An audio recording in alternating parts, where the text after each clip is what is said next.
Tere ka minu poolt osalema siis töötoas alternatiivmeditsiin ja invasiivsed protseduurid füsioteraapiaga seonduvalt. Ekspertidena on meil siin töötoas Lauri Rannamaa, Eesti Manuaalse Meditsiini ja Kiropraktika Seltsi president ning Mati Arend, Tartu Ülikooli Kliinikumi spordimeditsiini ja taastusravi kliiniku füsioterapeut ja ambulatoorse osakonna juhataja. Nagu öeldud, Siiri aitab tähtsad mõtted kirja panna. Töötoa oleme üles ehitanud niimoodi, et esimesed tund aega keskendume alternatiivmeditsiiniga seonduvale ja viimased pool tundi räägime siis invasiivsetest protseduuridest. Oma osa on ka sellisel lühikesel grupitööl, et teie mõtteid ja arvamusi siis väiksemas seltskonnas paremini kuuldavaks teha. Ja üldiselt õhkkond on vaba, kui on küsimusi, andke käega märku, et toimetame teieni mikrofoni vist. Ja loodetavasti 1,5 tunni pärast on meil siis olemas erinevaid siseneid antud teemadel liidu juhatusele, et kuidas edasi vastavatel teemadel toimida ja kuidas nendeni püüelda. Aga kõigest järjepanu. Alustades alternatiivmeditsiinist, siis kõigepealt selgeks teha selline, mida me mõtleme selle termini all. Et antud kontekstis peame me silmas kiropraktikat, osteopaatiat ja manuaalteraapiat. Et kristallkuulikestel ennustamine ja selline siia arutelu hetkel ei kuulu. Kas meie hulgas on selle valdkonna esindajaid siin praegu? Käega märku anda, kiropraktikuid, osteopaate? Ei? Olgu. Et terminid üheselt mõistetavaks teha, siis kiropraktik Eesti Manuaalse Meditsiini ja Kiropraktika Seltsi veebilehele põhinedes on siis mitte invasiivse ravi pooldaja, kes pöörab tähelepanu lülisamba ehitusele, funktsioonidele ning biomehaanikale ja just lülisamba mõjule tugi- ja liikumiselundite ja närvisüsteemi töös. Osteopaatia selle eest hõlmab sellist terviklikku lähenemist inimese tervisele, et osteopaat diagnoosib käte abil, siis mille järgi on väidetavalt võimalik haigusi ja vigastusi korrigeerida või ära hoida. Ning manuaalterapeut teostab lihasluukonna seisundite parandamist, palpeerimise ja kätega teostavate tehnikate ka instrumentide abil. Ja et vastaval veebilehel oli siis kirjas, et manuaalteraapiat kasutavad ka siis füsioterapeudid ja osteopaadid, spordimassöörid, et sellise termini leidsime sealt lehelt. Et Lauri, kas jäi midagi olulist mainimata, mis peaks nende terminitega olema selge? Termin manuaalteraapia hõlmabki endast kätega tehtavaid ravivõtteid tegelikult. Ehk siis manuaalmeditsiin, kui valdkond on peamiselt arstide poolt tehtav, siis nemad on arstiarvutusega ja manuaalteraapia hõlmab siis vahendeid, ehk siis teraapia raviviise, siis kätega tehtavaid manipulatsioone või mobilisatsioone või ükskõik mis siis mõju inimorganismile tehakse, et need võtted on siis valdavad nii osteopaatias, kiropraktikas, manuaalmeditsiinis, naprapaatias, massaažiteraapias, füsioteraapias. See on üks osa. Olgu, aga siit on hea sellise teemaga edasi minna, et milline on hetkel seis Eestis nende professioonidega ja kuidas on nende töö reguleeritud? Kui üldse? Seis on ebameeldivalt segane, nagu te kõik teate, et selles osas on oluline siis aspekt on, et neid eri koolkonna esindajaid on tulnud järjest juurde Eestisse. Ei saa patsiendid aru, kes mida teeb, kes keski on ja ei saa arstid aru, kuhu võiks need patsienti suunata, kui manuaalteraapia, kui viis on teaduslikult leidnud selgitust, et on põhjendatud ja teatud juhtudel väga kasulik, siis need, kes seda teevad, siis kannavad erinevaid nimesid. Ja praegusel juhul on see siis Eesti maastikul täiesti reguleerimata, kes mis valdkonnas peaks siis ja kuidas tegutsema. Eesti Manuaalse Meditsiini ja Kiropraktika Liit on algatanud kutsekojas siis kutsestandardi väljatöötamise, on kaasanud sinna kiropraktikud, osteopaadid, manuaalse meditsiini esindajad. Kuna seal on palju erimeelsusi, siis kutsekojas algatatud kutsestandardi väljatöötamisega edasi ei ole mindud. Ehk siis selle valdkonna inimesed peavad omavahel täpsemalt läbi rääkima, positsioonid selgeks saama, et selle osaga edasi minna. Siis miks positsioonid on ebaselged, on siis see, et manuaalse meditsiini liit loodi 1994. aastal arstide baasil ja arstid, kes ennast täiendasid manuaalse teraapia vallas, siis lõid seltsi ja nemad otsustasid, et manuaalse meditsiiniga võivad Eestis tegeleda ainult arstid. Kahjuks ei ole nende poolt püüdlused seda viia tervishoiu kavasse või tervishoiusüsteemi kuidagi õnnestunud ja ei ole õppekava selles osas, ei ole võimalik täiendada selles osas, ei ole võimalik ennast harida selles osas Eestis. Selle tõttu on need inimesed jäänud töötama, kes on olnud manuaalses meditsiinis, neid on järele kuskil 5-6 inimest, kes töötavad ja edasi on siis Loodus tühja kohta ei salli, tuleb siis erinevad manuaalteraapia koolkondadest on tulnud inimesed, on siis kiropraktikuid, neid on alla 10, ma arvan, kes on siis hariduse saanud Ameerikas, kas siis Ühendriikides, Kanadas, on hariduse saanud Inglismaal, on hariduse saanud Rootsis. Ja nemad siis on kiropraktikud, kes siis valdavalt on siis tööspetsiifika on siis lülisambale keskendunud manuaalteraapia võtted ja teine suur koolkond on siis osteopaadid, kes siis on erinevad, kas siis Prantsuse koolkonnad või praegu on valdav siis Venemaalt tulnud osteopaate väga palju, mille toel on siis loodud, on ka osteopaatia erakool, loodud see 3 või 4 aastat kestev, kus siis valdavalt on õpetajad siis Venemaalt pärit osteopaadid, kes seda haridust loovad aga see kutsestandard ei ole siis loodud. Ja lisaks on siis füsioterapeudid, kes on ennast täiendanud manuaalse teraapia viisides, on siis valdavalt siis erapraksistes või siis ka, ma ei tea, kui palju siis meditsiinisüsteemis kasutavad siis manuaalteraapiaid või kätega tehtavaid võtteid, et siis inimesi aidata. Lisaks siis terapeutilistele harjutustele. Ja siin ongi, liit on siis soovinud, et siis kõik, kes siis selles vallas tegutsevad, lisaks on veel siis ka massaažiterapeute, kes on siis ennast täiendanud selles vallas ja on ka nimetanud ennast siis kes küropraktikuks, kes millekski muuks. Ja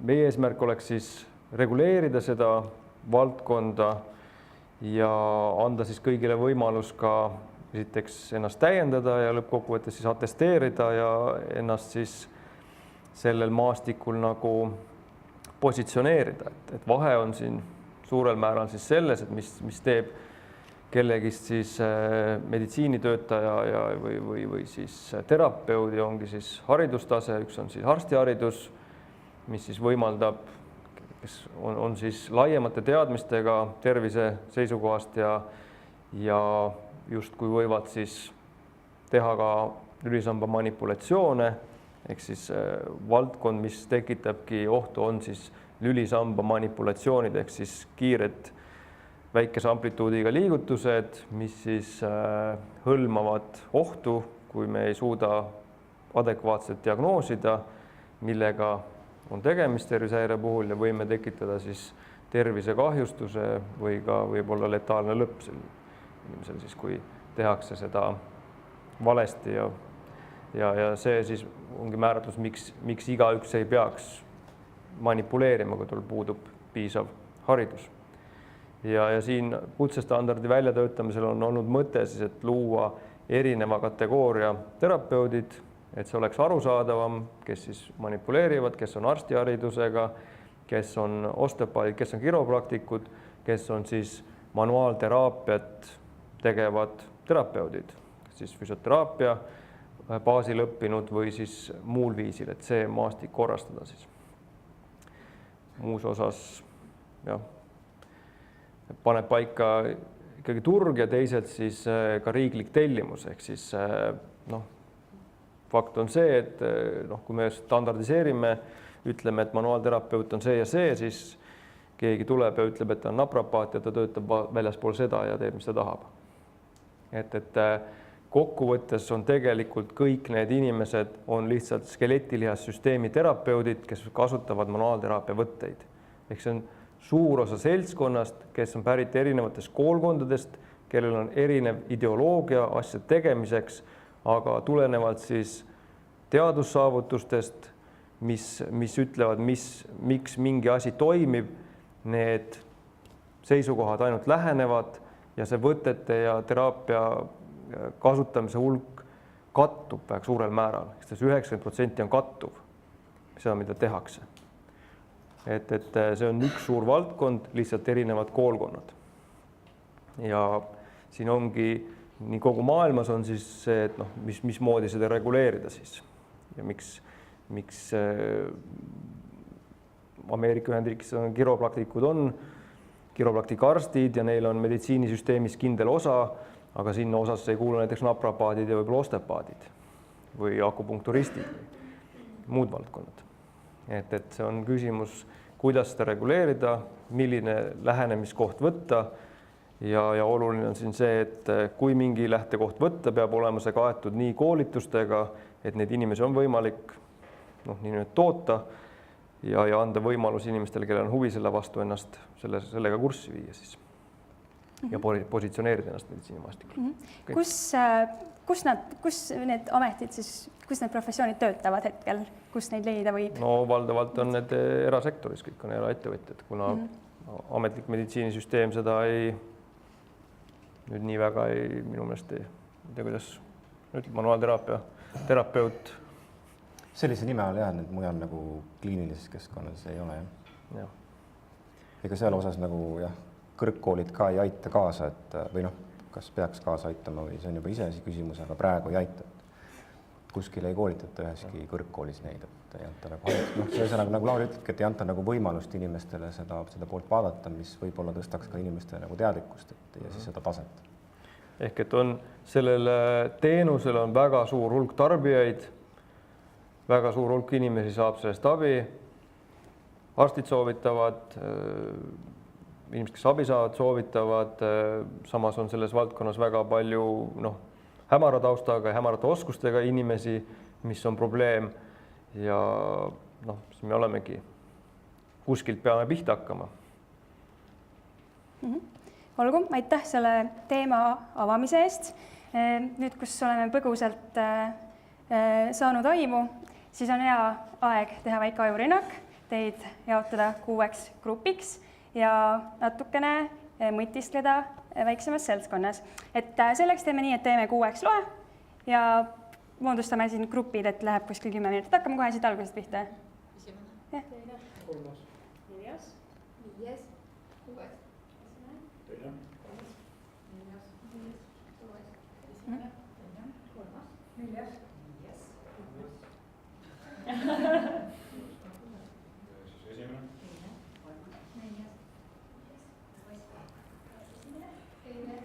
Nii, hästi. Teeme siis näiteks nii, et tuleb esimene, teine, 3, 4, 5, 6. Teeme hopp, ajame grupi kokku.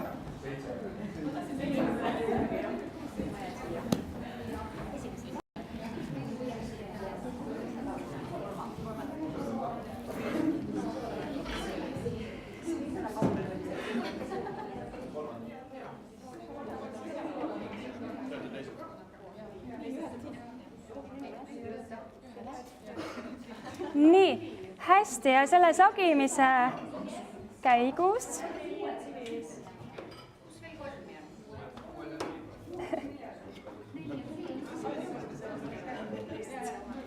nii, kas on kõik grupi leidnud?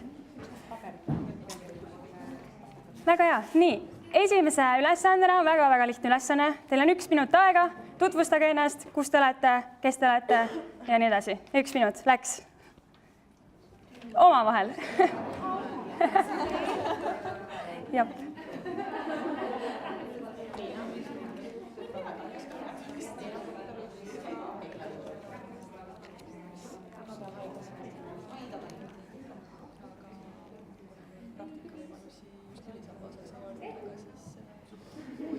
Nii, hästi. Loodetavasti olete nüüd omavahel ka saanud oma tuttavaks, on sõbralikum selline õhkkond ja rohkem alti tabama oma mõtteid, siis oleme välja mõelnud sellist 3 teemat, mida siis tahaks arutada. Et esimene 4. grupp. Palun arutage omavahel, et kas siis antud professioonid, millest me rääkisime, on Eestis vajalikud või nad on ebavajalikud ja põhjendage. Grupp 2 ja 5. Mis müüdid on nende teenuste kasutamisel ja millal võiks nende poole pöörduda? Ja et kui on mingeid kogemusi nendega siis eelnevalt olnud või ka, et arutage läbi. Grupp 3 ja 6. Kuidas võiks olla need professioonid Eestis reguleeritud? Lihtsalt arutelu, siin ei ole õigeid ega valesid vastuseid ja just et eesmärgina, et saab küsida kommentaare teema ekspertidelt pärast. 10 minutit aega. Aga palun.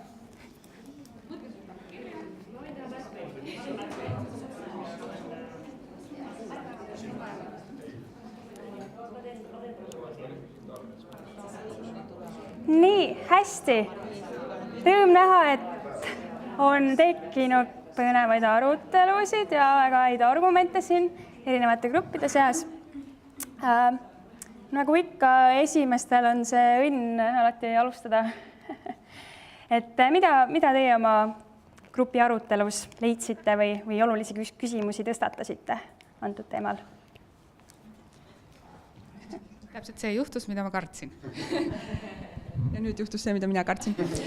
Et meie grupis jõudsime siis sellisele grupi vastusele esimesele küsimusele, et me arvame, et need professioonid on vajalikud. Ja üks aspekt, mis me mõtlesime, et miks nad on vajalikud, on see, et kui vaadata patsiendi või kliendi aspektist, et siis selline valiku võimalus, et kelle poole pöörduda ja millist teenust saada võiks olla sellelt seisukohalt hea. Sinul oli üks teine mõte ka, aga ma ei mäleta enam, mis teine aspekt, mida sina välja tõid. Et see võimaldab minna nagu võib-olla mõneti süvitsi. Et võib-olla see aitab nagu süveneda rohkem, jah? Mis me veel ütlesime?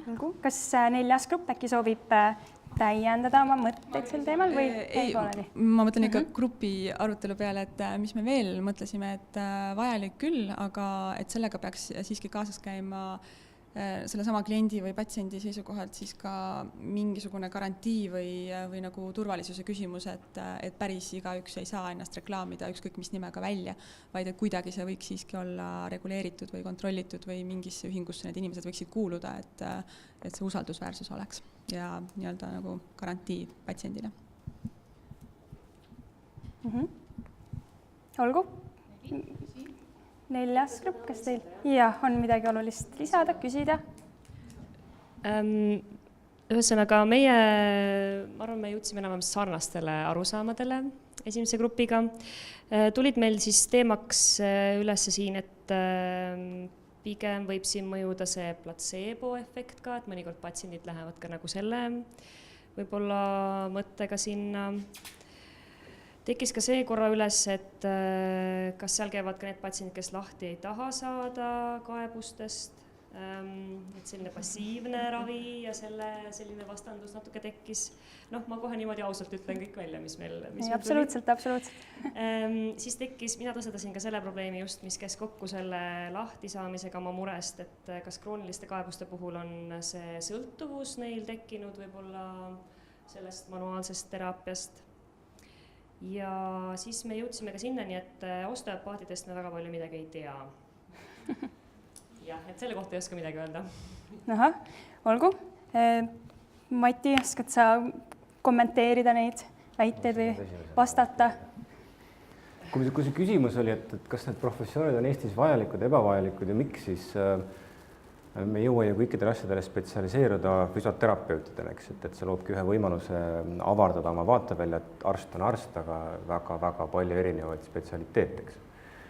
Et see natukene nagu sarnane, täpselt nii nagu Lauri seda sissejuhatust tegi, et me kõik tegeleme selle sama skeletilihast-süsteemiga, eks, inimene. Ja me katsume selle närvisüsteemi mõjutada siis läbi selle liigutusliku tegevus, et ükskõik, kuidas see liigutus siis luuakse, et kas aktiivselt või passiivselt, aga jah, need placebo-efektid ja muud asjad, et justkui placebo oleks halb, eks. Ei, see ei olnudki meil tegelikult halvas mõttes, et placebo, nagu ka Taavi rääkis, et siis placebo on tegelikult nagu me saame sealt efekti, et see ei ole nagu negatiivne. Mitte, et me peaks placebot nagu müüma hakkama selle mõttes. Jah, aga et see mõju võib mõnikord nagu olla läbi nende teiste asjade. Ja absoluutselt, sama on ka füsioteraapiaga, sama on ravimitega, kõigis on see nagu sees, et see ei ole ainult nagu füsioteraapia või selle manuaalteraapia probleem, eks. Aga see, et see sõltuvus tekib, mis tähendab seda, et me räägime juba mingid opioidsüsteemist tegelikult meie enda ajus, eks. Et kui me räägime, mis tähendab see, et me näitame, et selle asjal on tegelikult toime, eks, neurofüsioloogiline toime, et manuaalteraapial, et kui mingi sõltuvus ja harjumus nagu tekib, eks. Ja siis teie grupi poolt välja toodud see, et see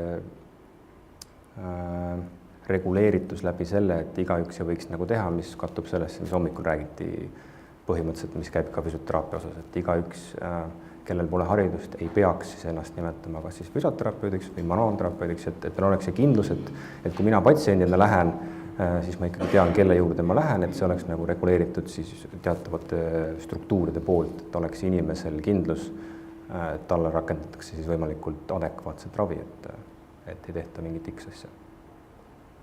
Mis teil veel tuli välja, me ei mäletagi enam rohkem.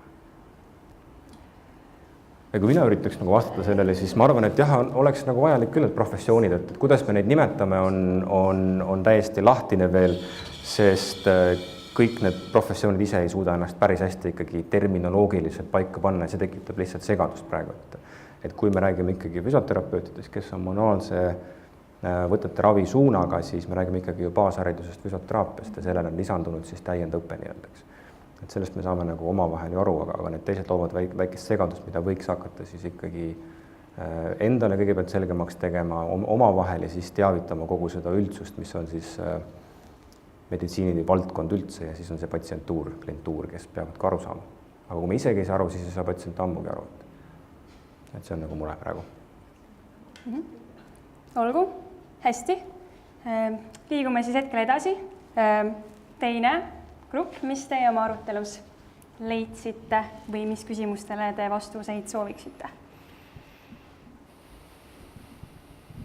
Meie vist ka ei tea väga palju osteopaatidest ja manuaalterapeutidest. Me diskussioon peamiselt lahkas kiropraktikute vaatepunktist seda.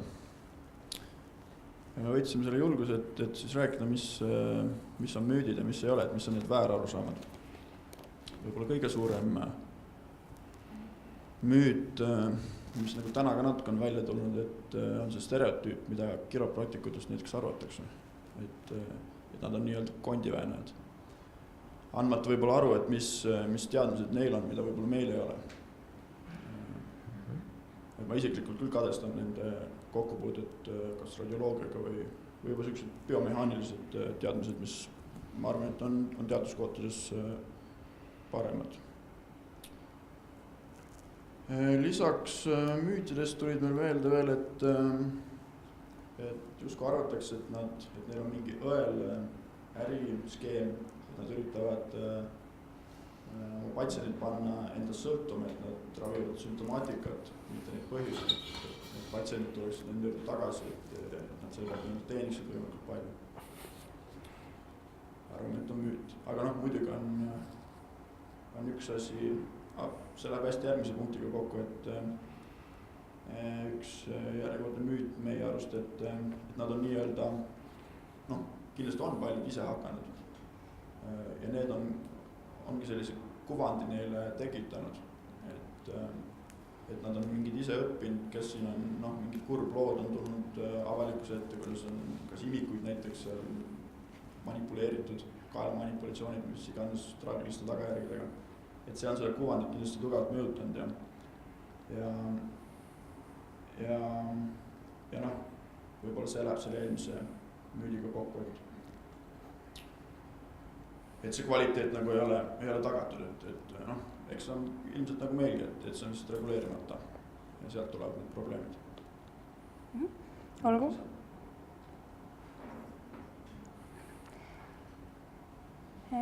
Lauri, kuidas sa siis seletaksid neid või vastulause nende müütidele, kuidas oleks sinupoolne? Mul otsest vastulaused ei ole, et siin on tõesti, et erialavaldkondadest väga palju ei teata. Osteopaatia ongi, kui me võtame neid erinevaid valdkondi, kiropraktika, osteopaatia, siis kiropraktika on valdavalt alguse saanud lülisamba mobiliseerimisest, manipuleerimisest ja on nähtud siis efekti, mis tuleb peamiselt siis lülisambast väljuvate närvide mõjutamise kaudu.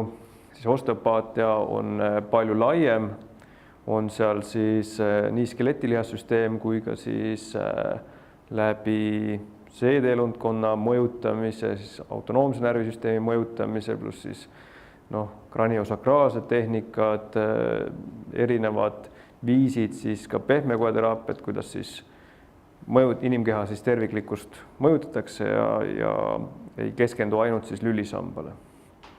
Veel juurde tuua naprapaatia on tegelikult 2 koolivenda, kes kunagi manuaalteraapiat õppisid, oli siis Palmer, oli üks, kes kiropraktika lõi ja teine mees oli siis, nimi tuleb väga meelde, lõi siis naprapaatia, kes uskus, et asjad ei tule ainult liigestest, vaid tulevad ka ümbritsevast koest sellest.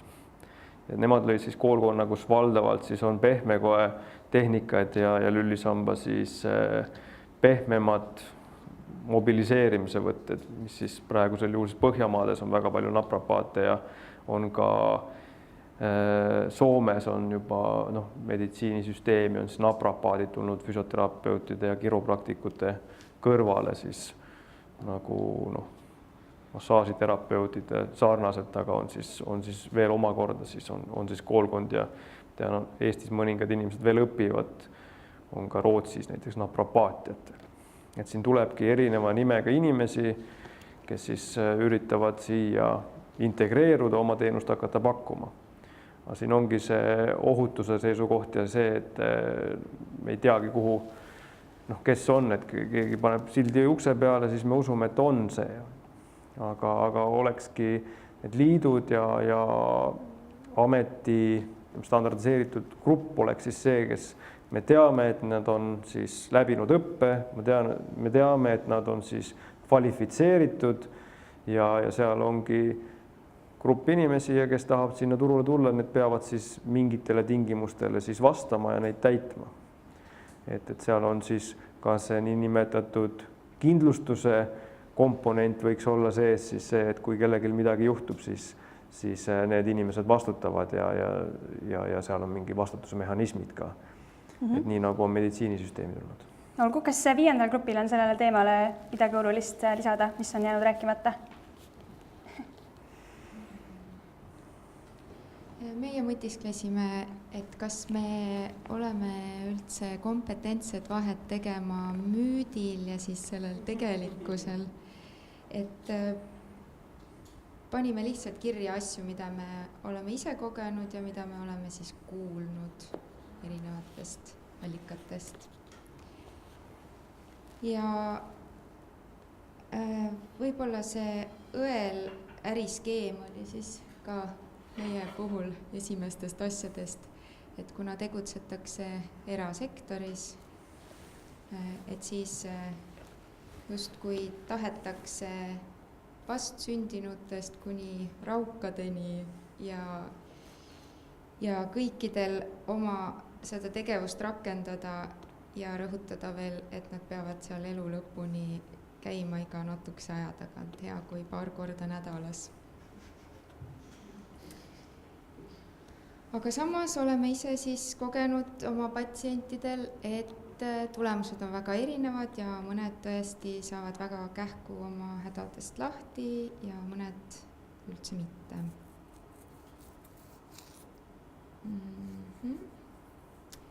Ja mõtisklesime, kas võib ka edasi minna sellega, et oma kogemusi, et kes meist on ja et meie grupist ühel inimesel oli kogemus osteopaadiga, läks puusavaluga, aga tuli tagasi kaelavaluga.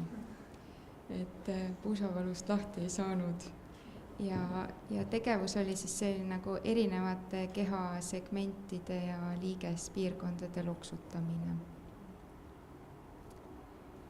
Ja püüdsime ka vastata küsimusele, et millal pöörduda nende spetsialistide poole.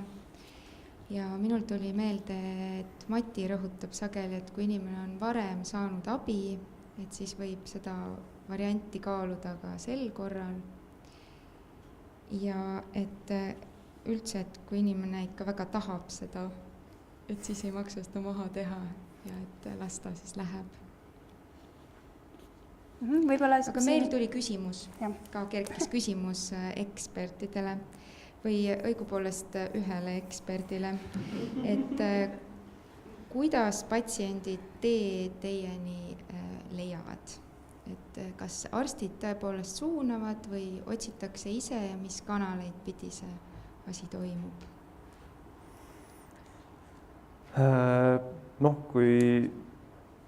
Kui siin ennem oli küsimus, et kas on tegemist õela rahateenimisskeemiga, siis see eeldab mingisugust väärprodukti, millele tehakse väga kõvasti reklaami ja siis üritatakse peitu pugeda pärast selle rahaga kuskile. Siis teraapia valdkonnas, kui sa tahad nii väikses kohas nagu Eesti midagi sellist teha, siis see väga kaua ei püsi elus. Ehk et kui küsida, kus minule tulevad, siis mina reklaami ei tee põhimõtteliselt. Et need tulevad inimestelt, kes on abi saanud, on soovitanud, kes on abi vajanud ja läbi nende, kes inimesed on abi saanud, on ka rida arste, kes on teada saanud, et sealt saab selliste probleemide puhul abi ja nemad suunavad patsiente. Samamoodi nagu ortopeedid, kellega me koos töötame, siis kui nad näevad, et probleem võiks olla siis manuaalselt lahendatav, siis nemad saadavad. Et läbi selle tulevad patsiendid. Võib-olla ongi nüüd hea võimalus küsida, et milliste vigastuste või kaebuste puhul siis on võimalik sealt abi saada ja kui teaduspõhine see käsitlus on? Kogu skeletilihasüsteemi valude puhul on võimalik manuaalteraapiast teatud määral abi saada, et peame aru saama sellest, mis asi manuaalteraapia on, selles otsas, et me mõjutame kehas paiknevaid retseptoreid, erinevaid retseptorsüsteeme, mis annavad siis meie ajule infot nii inimese väliskeskkonnast kui ka sisekeskkonnast. Ja vastavalt sellele teeb siis meie aju otsuse, kas valu alandada või mitte, sest valu on alati ajuprotsess, produkt selles mõttes. Ja manuaalteraapial on siis võimalus kasutada nahas paiknevaid retseptoreid, liigestes paiknevaid retseptoreid, lihastes paiknevaid retseptoreid, vabasid närvilõpmeid, mille kaudu siis teatud stimulatsiooni esile kutsudes me saame tekitada siis muutuse ajus.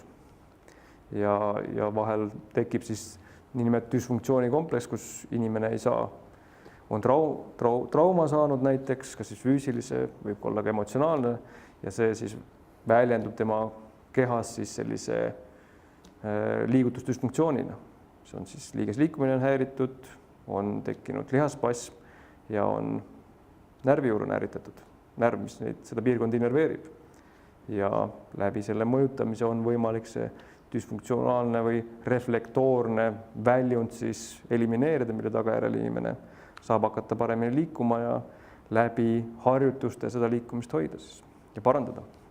Ehk siis see käib alati kompleksis ka selles mõttes aktiivse harjutusraviga, et see ei ole eraldiseisev.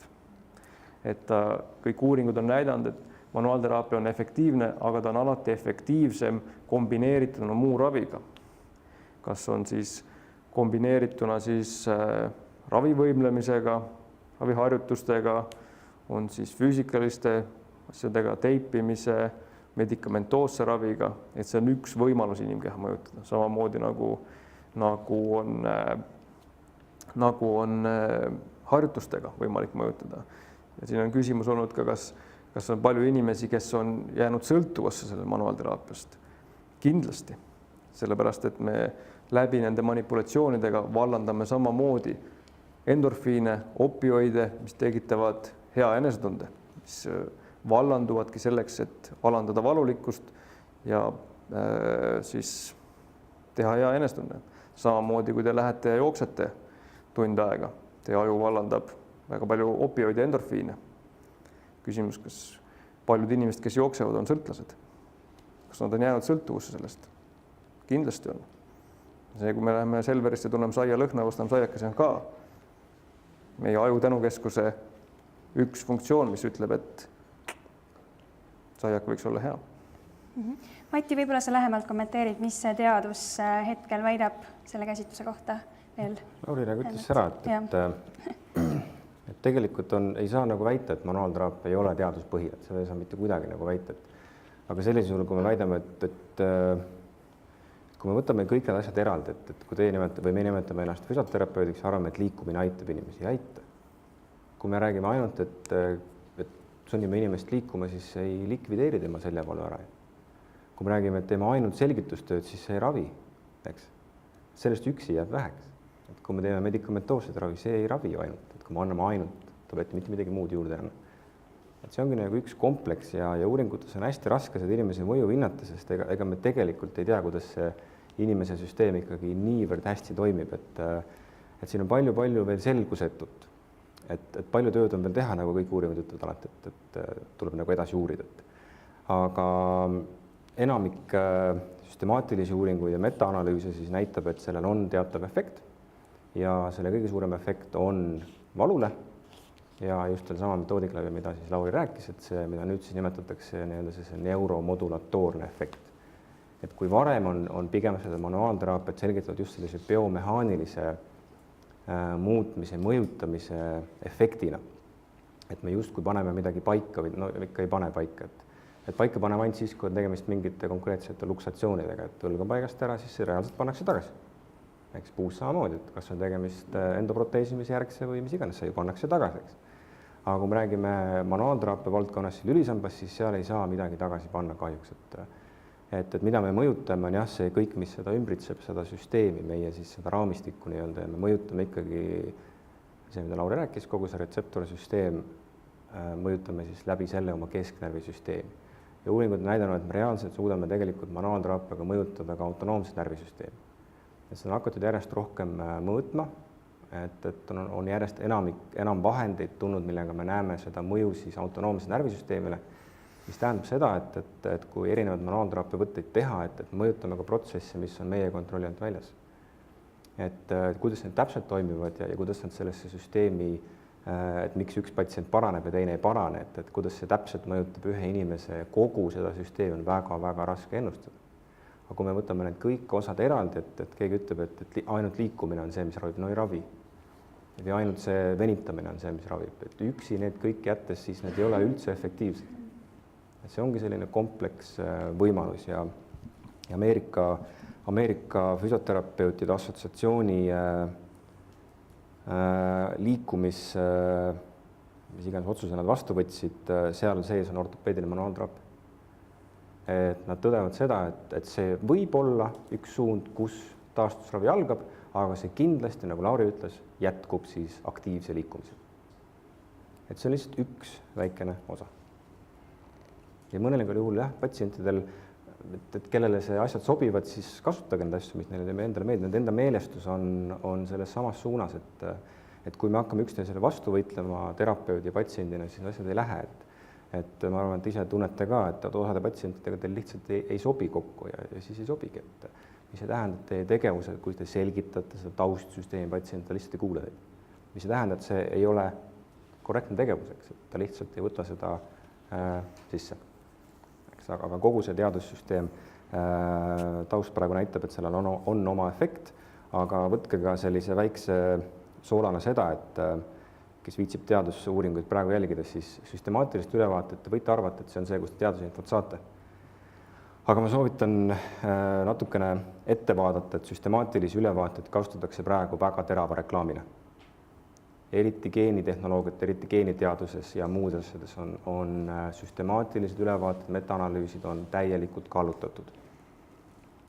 kui meie loeme seda viimast püramiidi tippu, siis kahjuks siin ei ole. Et ainult 2% kõikidest süstemaatilist ülevaadetest on adekvaatsed. 2%. Ülejäänud on pahn kahjuks. Et see, mida eriti toodab praegu Hiina ja India.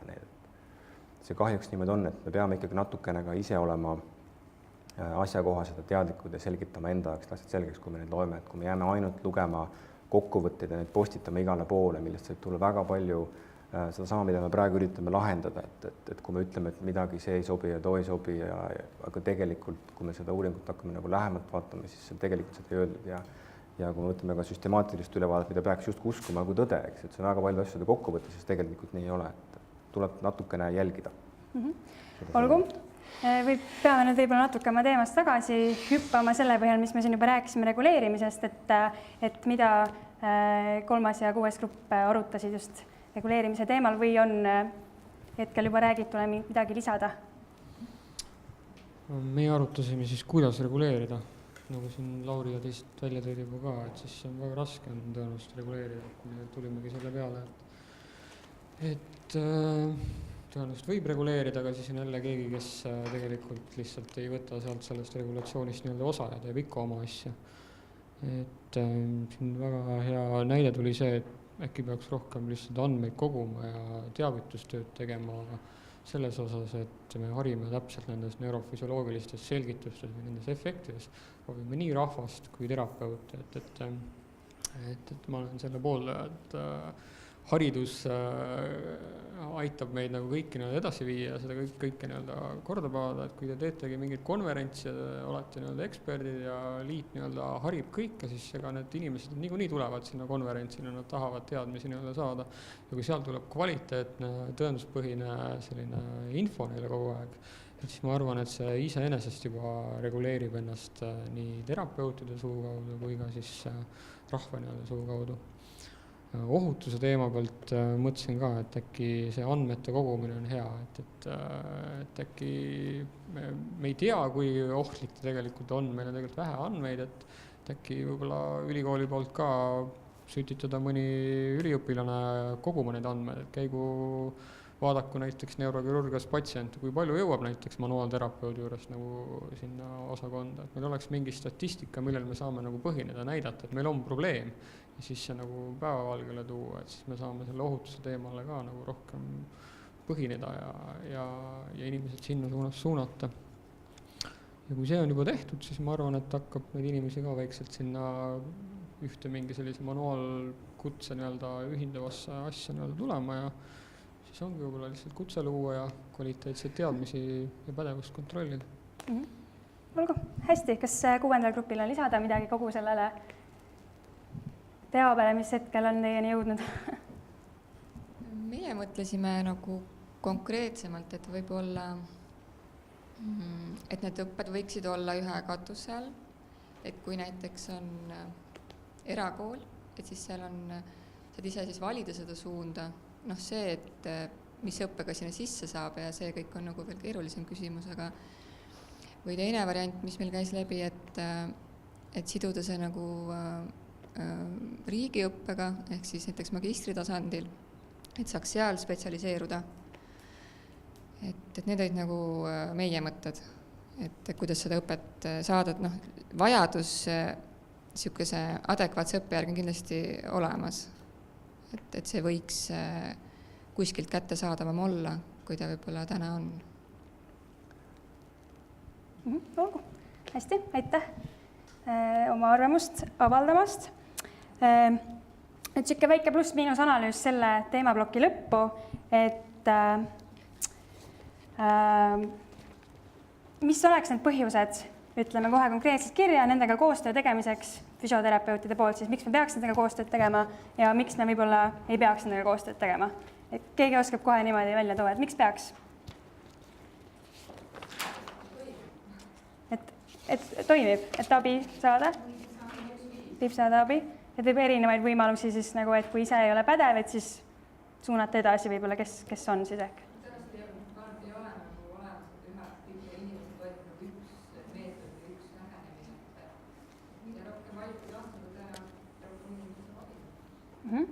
Kas keegi toob midagi veel välja. Jah. Nagu selline kahepoolne märkus, et neil on lisateadmised ja meil on lisateadmised. Siis nemad saaksid, koostöö mõttes saaksid, kindlasti oleks neil soov anda näiteks kiropraktikul mõni patsient füsioterapeudi juurde ja vastupidi. Et võib-olla hinnata siis seda teiste teadmised, et neil on, nad ei ole pelgalt ustmustele põhinevad kondivääned, vaid neil on mingid süvateadmised, mida meil ei ole. Et koostöö võiks olla pigem selline tihedam tulevikus ehk. Olgu, kas on põhjused, miks ma võib-olla ei peaks nendega üldse mitte mingit tegemist tegema? Olgu, oleme siis saanud või tahtsite midagi öelda?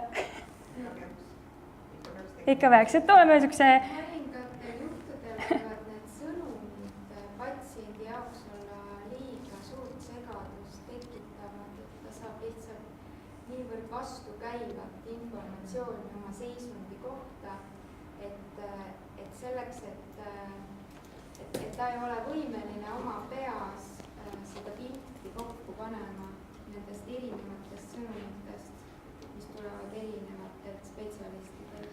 Aga sama on tehtud ikkagi ka arstide seas, et ma olen ühe murega ortopeedi juurde, ma saan 3 erinevat vastust, kui ma olen 3 erineva ortopeedi juurde. Et see ei ole nagu ainult selle manuaalse suuna nagu probleem ikkagi, eks. Ja kui see negatiivseks võiks korra öelda, et see, mis siit läbi käis, ohutegur, eks, et keegi võib nagu surma saada, et ärge arvake, et füsioteraapiaga ei või, et kui te panete kellega ikka kangi peale võimlema nii-öelda jõutõusu tegema, mis iganes pea ees alla kukub, no sorry, siis on füsioteraapia ka ohtlik, et või kui te reaalselt venitate ikkagi närve, siis see on ohtlik ja see on dokumenteeritud insuldi juhtumeid, et ärge arvake, et füsioteraapia ei ole ohtlik, et see, et neid asju ei räägita, ei dokumenteerita ja ainult siis füsioterapeudid kaevavad välja nagu kiropraktikute probleeme, see on Ameerika mure praegu, eks. Et aga need tuuakse esile ja see kahjustab nagu nende professiooni ja tekitab tegelikult lõpuks siis segadust patsientidele või klientidele, et kellel on siis segadus selles asjas, et üks räägib ühte, teine räägib teist, aga seesama on ka teistel professioonidel nagu arstid, et nad üksteist võiks ka nagu igatepidi, et üks ütleb ühte, teine teist, et no ei jõuagi nagu kokkuleppele. Sama on ju radioloogia uuringutega, mis on tehtud MRT-dega, et üks inimene probleemiga ja 10 erinevat radioloogi vaates leidi 65 erinevat probleemi. No halloo, MRT, mis peaks olema meie jaoks praegu kuldstandardeks. Et meil on veel pikk maa minna ja saada aru, mis on normaalne ja mis ei ole normaalne. Et sellepärast ma peaks ikkagi tegema koostööd. Igal ühel on oma spetsialiteet, et katsuks need sõnumid nagu selgemalt siis ikkagi ühe katuse alla saada ja kui selline andmebaas võib-olla erinevate liitude poolt siis ühiselt tekitada, oleks ikkagi inimesele arusaadavam ja meile endale arusaadavam, et kelle juurde mina siis saadan, kui minul on mure, et mina ei saa aidata seda patsienti, sest ma näen, et minul puuduvad teadmised selles valdkonnas. Et ärge arvake, et aitate inimesi lõpuni välja, et me ikkagi ravime väga väheseid tegelikult, et probleemid jätkuvad ja käivad, et me peamegi otsima teiste professioonide abi, teist vaatenurka. Ja, palun. Tegelikult ei ole ju asi selles, et kui on osteoparaadil, manuaalterapeudil, naprapaadil ja on kiropraktikul on hea haridus, seda õpib ühe kuuga, see on 4-5 aastat, siis on väga okei. Aga rahva seas on ju kiropraktika, täpselt see inimene, kes selle raksub.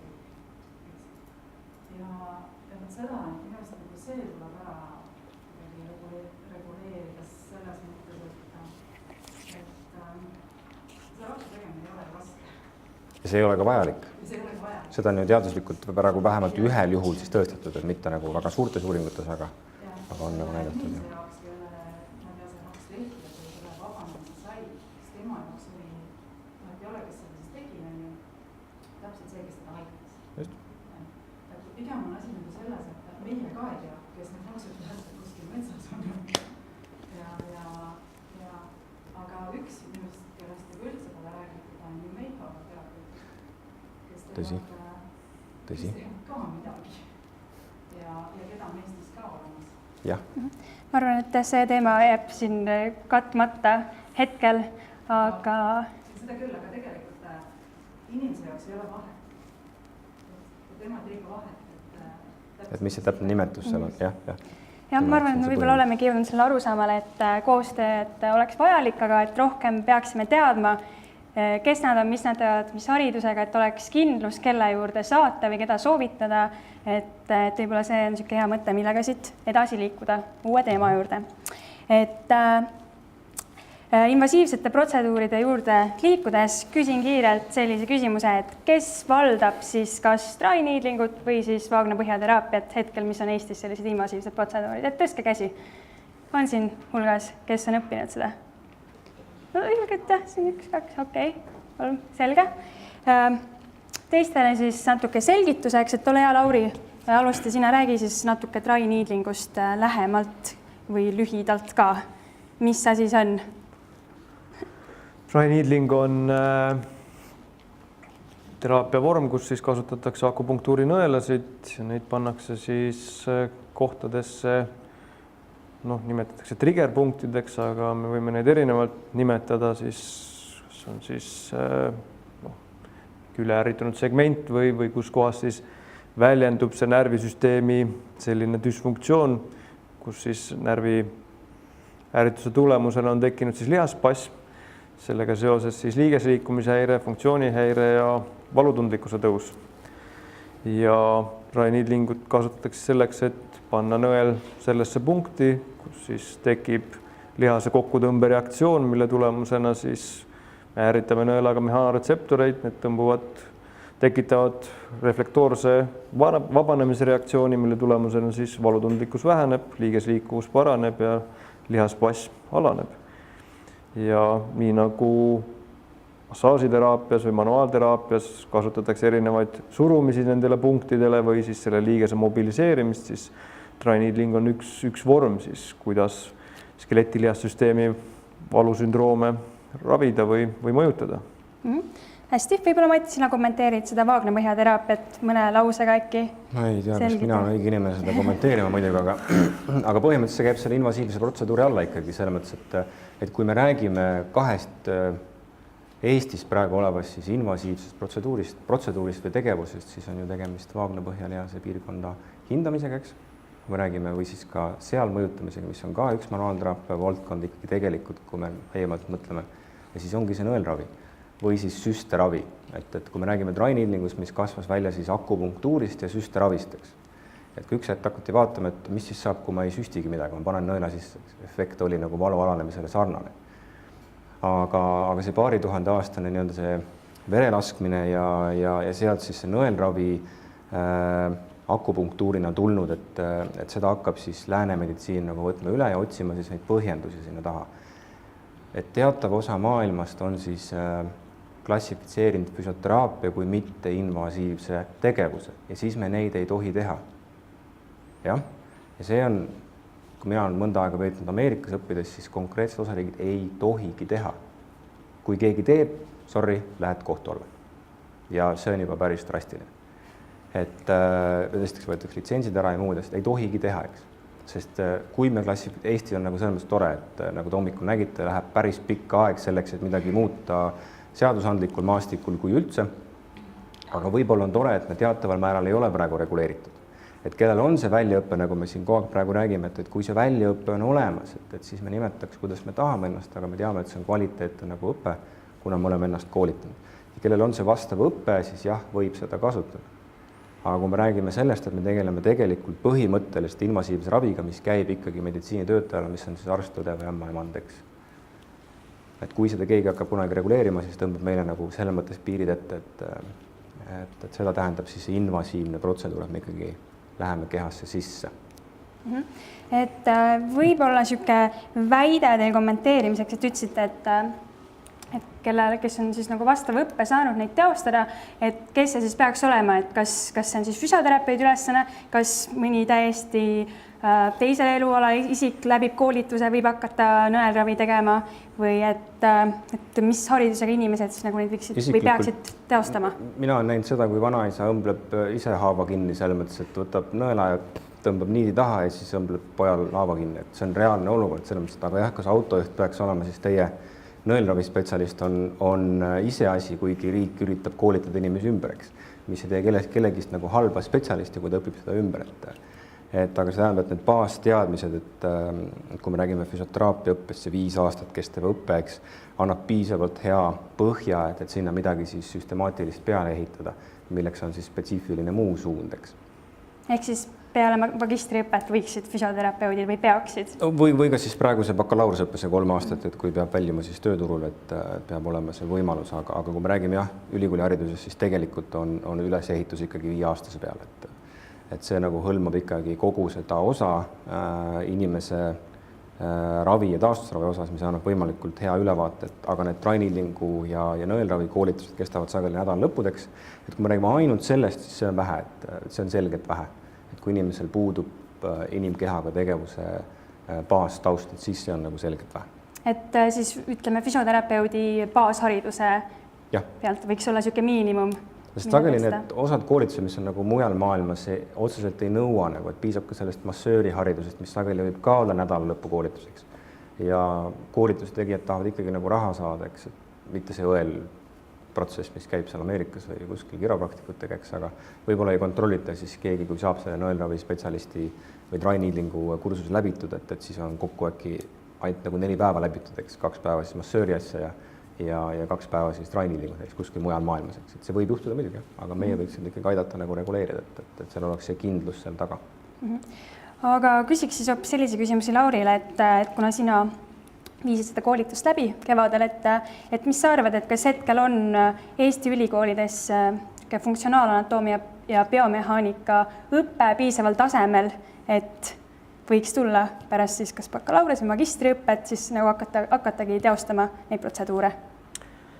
Ma arvan küll, et selles osas füsioteraapia baasharidus on hea, et trainillingu koolitused viiakse läbi eri osades, ehk siis on baasõppe, ehk siis on tüüpilised piirkonnad, tüüpilised ohutud piirkonnad, kuhu võib nõelaga minna, selgitatakse ära ohud kõik ja need piirkonnad palpeeritakse, leitakse juhendajate osavõtul ja need ei hõlma piirkondasid, mis võiksid osutuda siis ohtlikuks, ehk siis me ei pane pikki nõelu rindkere piirkonda, kus me võiksime siis pleuroõõnde minna, me ei lähe piirkonda, kus on arterid suured, kus me võiksime siis tekitada ohtlikke olukordi.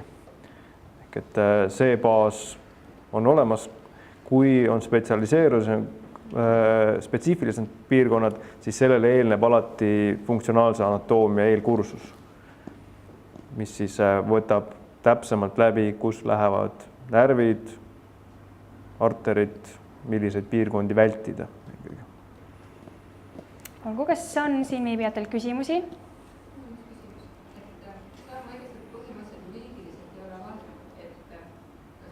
Trainillingu koolituse läbinud või ei, et võin ma seda siis teha või.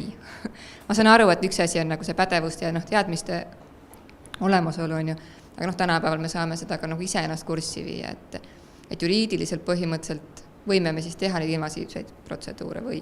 See küsimus peaks minema tegelikult mõnele juristile igaks juhuks, et nagu te hommikul nägite, et see andmekaitse on nagu hästi-hästi suur, mida väga ei taheta üldse lahti lasta ja ega seal on palju selliseid kohti, me küll praegu võime arvata, et ei ole nagu reguleeritud, aga mingil määral ikkagi võib olla, et mina jään selles osas tegelikult vastuse võlgu, et seda oleks võib-olla hommikul võinud küsida.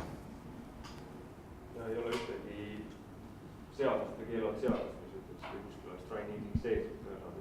Ameerikas lahenditi ära see lugu siis selliselt, et seda nimetatud enam trainillinguks või nõelraviks, vaid see oli intramuskulaarne teraapia. Ja mindi siis sellest ümber, et justkui enam ei ole siis, et saab ümber minna selles mõttes. Ja Ameerikas on inimesed selles väga osavad ja see nagu töötas ja nendes osariikides nagu aitas. Valdavalt seda kliinikutes teevad füsioterapeudid. Et see on suurelt füsioterapeutide tegevusala. Ja mul on üks küsimus veel, et kui me räägime trainilingust, siis on see täiesti teine asi, kui ütleme nõelravi, mis pärineb Hiina meditsiinist, eks ole? Jah, see on täiesti teine kui akupunktuur. Akupunktuuril on ikkagi selge filosoofia, diagnoosimise meetodid. See baseerub siis meridiaaniteraapiatel ja teine on see. Et Hiina meditsiin on hoopis teine valdkond. Aga sealt on nagu välja kasvanud selle mõttes,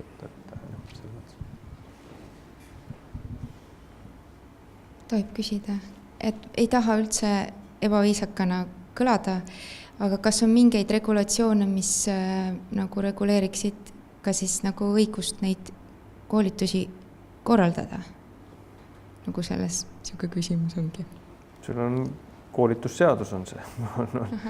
Kõik on, mis on nagu sisuliselt? Sisuliselt ei ole. Kas on meil kellegi mõtteid, küsimusi teiega arutada? Pigem ei. Olgu. Üks invasiivne protseduur on tegelikult veel, on õndraluu mobiliseerimine, see käib ka rektaalselt, on üks viis. Ahah, võt jälle targem. On siis Eestis ka seda teostatakse hetkel või? On teostatud, jah. Hästi, aga selle teema võib-olla selleks kokkuvõtvaks analüüsiks valmistasime ette siis üks küsimus, et mida me võidame või mida me kaotame nende teraapiate kasutamisega. Või enne veel vaatame, mis on teie arvamus hetkel siin, et kas füsioterapeudid peaksid neid protseduure teostama, kas nagu võiks olla see oskus neid protseduure teostada? Kui te arvate, et jah, käsi ülesse, kui te olete veits kahtleval seisukorral, hoidke käsi siin pea juures ja kui ei, siis teedke see käsi siia alla. Kas nagu peab või kas või? Jah, et kas võiks, ütleme siis nagu füsioterapeudid. Võiks, et 1, 2, 3, mis te arvate? Võiks, kahtlev seisukoht, pigem ei. Selge on erinevaid arvamusi, aga võib-olla siis ongi täpselt selle küsimuse juurde hea nagu jõuda, et mida me siis nagu võidame ja mida me kaotame teraapiate kasutamisega.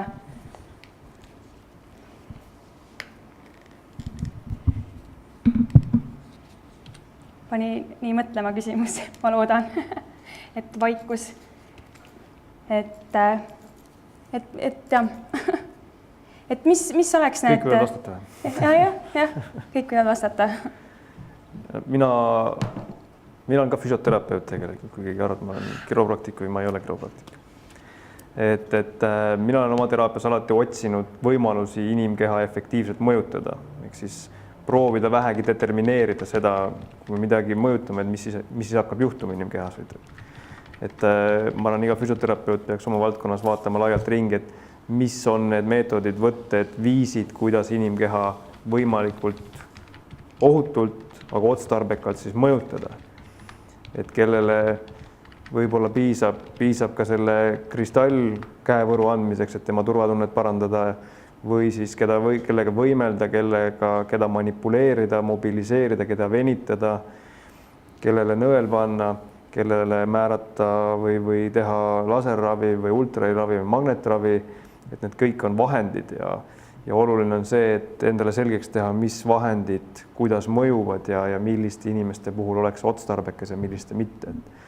Ehk siis on hea, kui meie ühiskond on selline avatud ja praegu võimaldab erinevaid teraapiaviise siis võtta omaks selles osas, et saada selgust, kuidas nad mõjuvad, kas nad on otstarbekad või kas nad peaksid jääma mingisuguseks lihtsalt hetkel populaarseks asjaks või need inimesed võtavad selle vastu ja saavad häid tulemusi.